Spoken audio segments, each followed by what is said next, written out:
Guys, welcome back to my channel. Are you looking for ways to achieve that rosy pinkish look? You are definitely at the right place.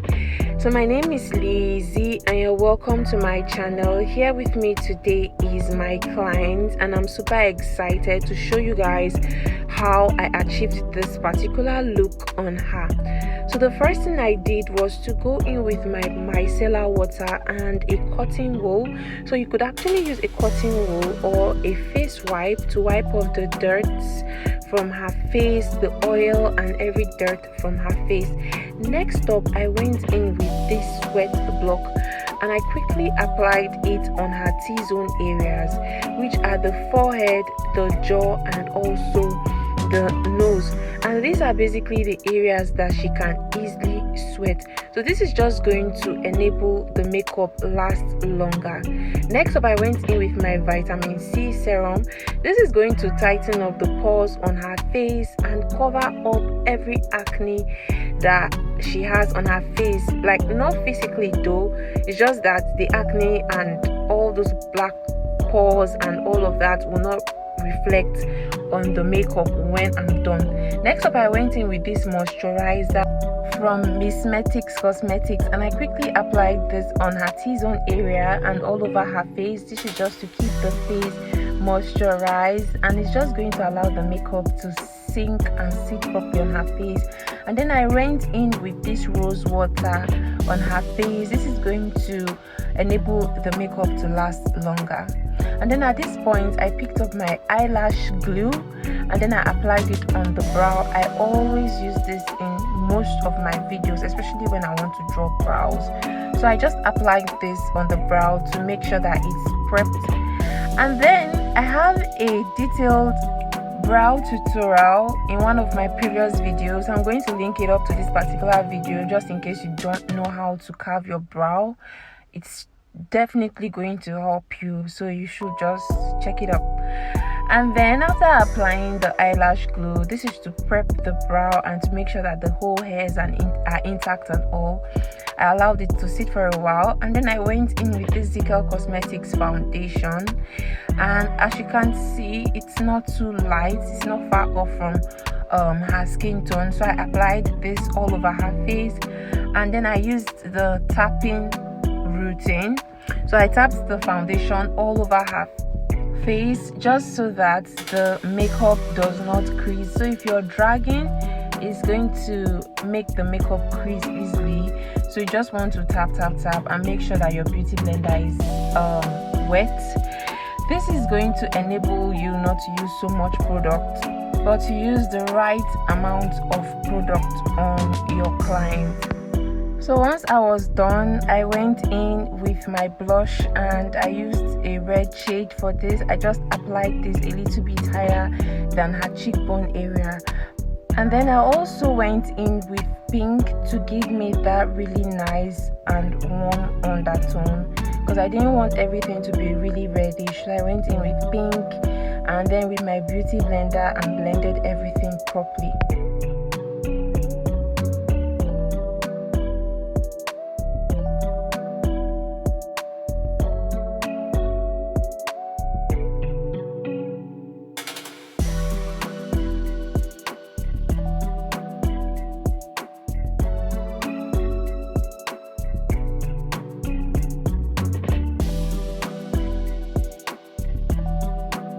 So guys, at this point I went in with concealer because I needed to highlight the face.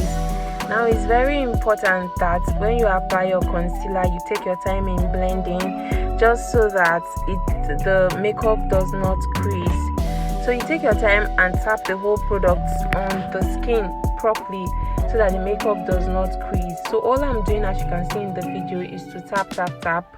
Do not drag so that you have a very flawless makeup and a flawless look. So I'm just basically tapping the products on her skin, and you need to make sure that everything you have done is as smooth as possible. So I went in again with my second base of concealer because I needed everything to be properly coated.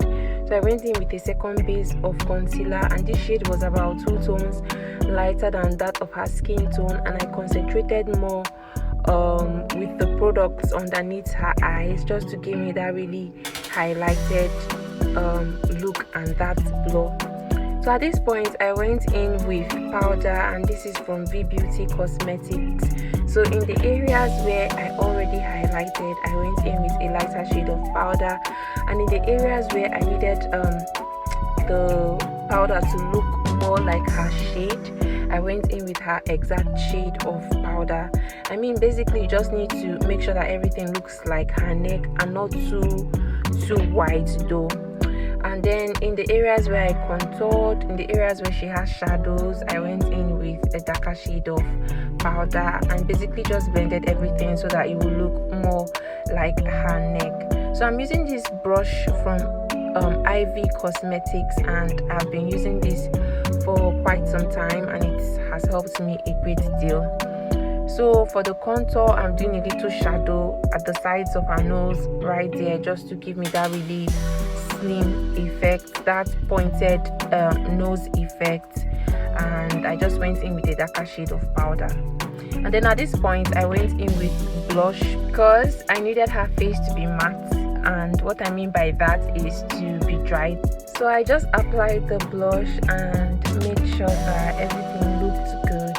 And then at this point I went in with my setting powder from Adventure Cosmetics, and I applied this underneath her eyes like this, and then allowed it to bake for some time while I went ahead to do other things on her face. So you just need to take note of the placement. The placement of the setting powder is what is going to enable your nose be chiseled. In fact, the placement of your products is what is going to enable the makeup come out really nice. So you need to place rightly. And so at this point I went in with a yellowish undertone of setting powder. As you can see, it's quite different from the first one that I had already used. So I used that to shade the lighter shade of powder that I had already used to give me this warm and nice undertone. And then once that was done, I had to go in with my brush to clean up everything that I had done so that it would look really clean and nice, and so that what I'm trying to achieve will come out really nice. So I had to clean up the nose, the face, to chisel everything properly so that it follows the exact format that I want. So once I was done with that, I also went ahead to apply a little powder on the nose. The nose has to be as slim as possible, just to give you that pointed nose effect. It has to be as slim as possible. And then to set the brow, I went in with powder again. And then I picked up my brow gel, and this is from Carite Cosmetics, and it comes in a black and a brown shade. So this is actually not really a brow gel, this is actually an eyeliner, but it works perfectly. Like, it does the magic. So I prefer to use this eyeliner than even to get a brow gel. So it comes in a brown and a black shade, and then I picked up the brown shade. And what I did was to draw a thin line underneath the brow and another thin line above the brow, and then just filled up the area where she does not really have enough hairs, or the areas where we've covered with powder. Now I want to take this moment to quickly talk about how expensive makeup products are right now in the market. Like, these producers are not smiling at all. Everything is so expensive, and I'm just wondering how so many persons who have learned makeup would be able to continue in the business, because it's no longer funny. You want to get a brow pencil, they are calling 3,000 if you are here in Nigeria, which is above $2. They are calling 3,000, they are calling 4,000, they are calling 5,000. Like, it's really expensive. And in fact, everything generally in Nigeria is expensive. It's only God that will help us. Some days ago I went to get a product that I had gotten a month back, and the difference in the price was with about 3,000 naira or 4,000 naira. I was so shocked because it was something that I had just gotten like a month ago. Like, it was so baffling to me that everything is going up and nobody's really saying anything about it. In fact, if you say anything about it, it's just like you're wasting your time, because nothing will be done about it. So it's just like we get to adjust, we get to adjust into all of these, and everything just seems fine. But trust me, it's not fine, and it's no longer funny. Anyways, that's by the way. God will help us though. That's by the way. So I went ahead to conceal the brow using the same concealers that I had already used on her face. So I highlighted the brow using the concealer, and then concealed in the areas that were necessary, like this. So I went in with my concealer at the top of her lid like this, which is the crease area, and then towards the transition area, and then blended her concealer properly off camera. And then at this point, I went in with a pink shade of eyeshadow. So I'm going to drop the lists of the products that I used in the description box so that you guys can see. But then if you have shades that are closer to this one, then it works perfectly. I mean, you're good to go.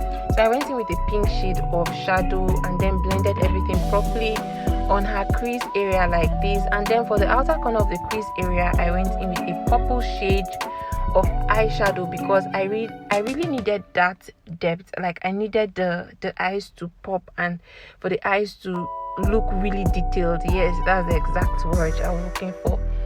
So, and then I went in with an orange shade of shadow at the transition area like that, to give me this warm and really nice effect, this warmth. Yeah, so I went in with the orange on the transition area, and then basically blended the orange into the pink that I had already applied with the purple as well. I just used my blending brush to blend everything properly, and this was what we had.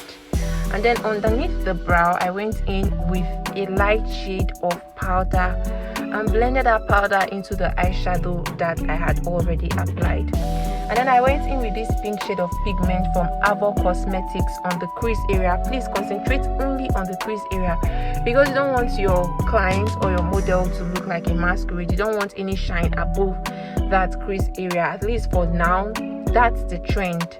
So we're just following the trend. And then for the inner corner of the eyes, I went in with a nude shade of shadow, and this is just purely matte. And then it made the eyes to open up a little bit more and to look really big and nice. So all you have to do in order for your eye makeup not to crease is to make sure that you apply the right shade of concealer on the crease and the transition area. Blend properly before you go ahead, or before you go in with any powdery substance here. So you just have to take note of that. And then underneath her eyes, I went in with the pink shade of eyeshadow again, the same shade that I had used on the crease area. And then I went in with brown again. I went in with brown just to give me that really open eye look. Yep, so that was what I did, just to make sure that the eyes were really, really detailed. So I took my time, blended everything properly, applied the right shadows, and this was basically what I had. And I really loved how everything came together and how nice it was looking.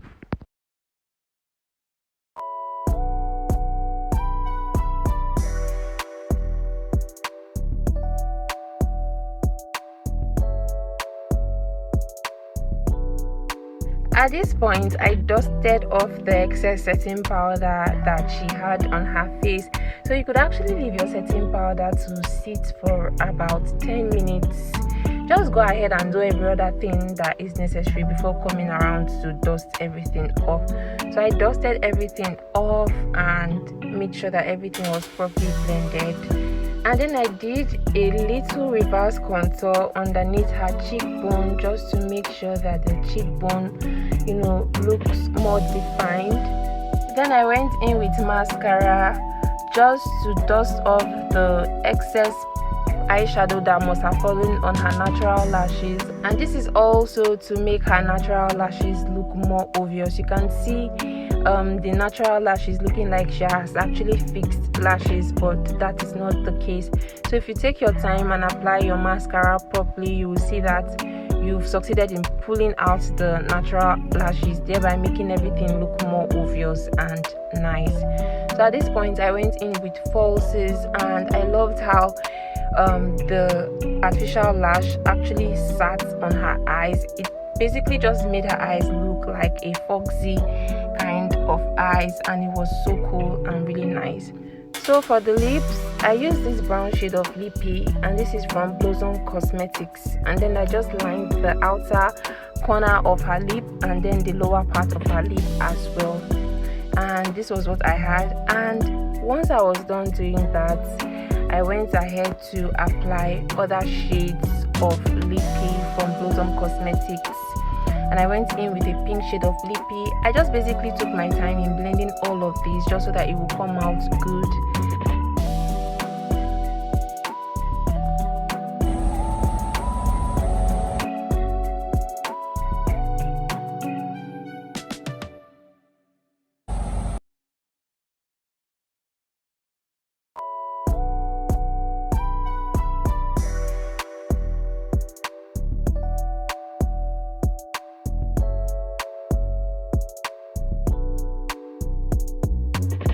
So guys, at this point I went in with a gold shade of highlighter, and I applied this on the cheekbone and underneath the brow. I also applied this on the nose just to enable the makeup pop. I applied this on the forehead and also on the cheek, on the jaw area, just so that the makeup can pop. And at this point I was actually loving what I had seen.